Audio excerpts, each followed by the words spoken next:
Hello everyone! In this video, you will learn about various characteristics of MIS. These characteristics are the building blocks of this system. Now let's have a look at them one by one.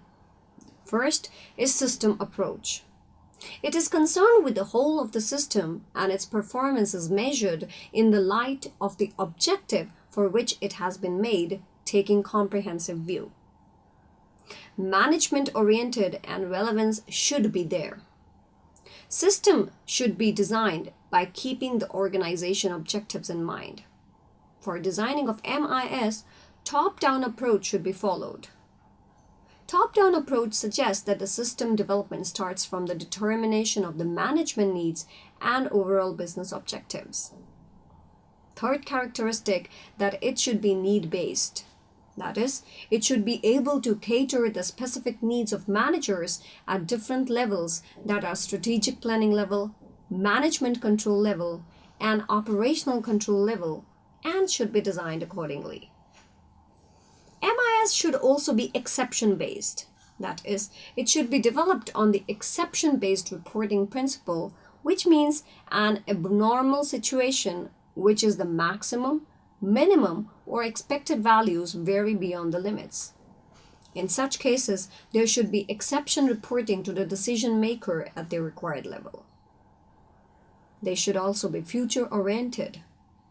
MIS should also look at the future. In other words, it should not merely provide past or historical information, rather, it should provide information on the basis of projections based on which actions may be initiated. It should be integrated. Integration is significant because of its ability to produce more meaningful information. The reason for having an integrated system is that information in the managerial context for decision making may be required from different areas from within the organization. In order to provide a complete picture of the scenario, complete information is needed, which only an integrated system can provide. Seventh, that common data should flow, that is, common databases. There should be some common data flows in the system in order to avoid data redundancy and duplications. For example, customers' orders are the basis for billing the customer for the goods order, setting up accounts receivables, initiating production activities, sales analysis, sales forecasting, etc. Long-term planning is another aspect. Long-term period is involved in the construction of MIS. It should not get obsolete very soon. Now, subsystem concept is another feature which says that system must be broken down into subsystems so that the work can be completed easily and on time. Flexibility is also important and system must be able to adopt changes and should be dynamic. Reliability and accuracy is another key measure of effectiveness of MIS. The information provided should be reliable and accurate in all aspects. Inadequate or incorrect information generally leads to decisions of poor quality.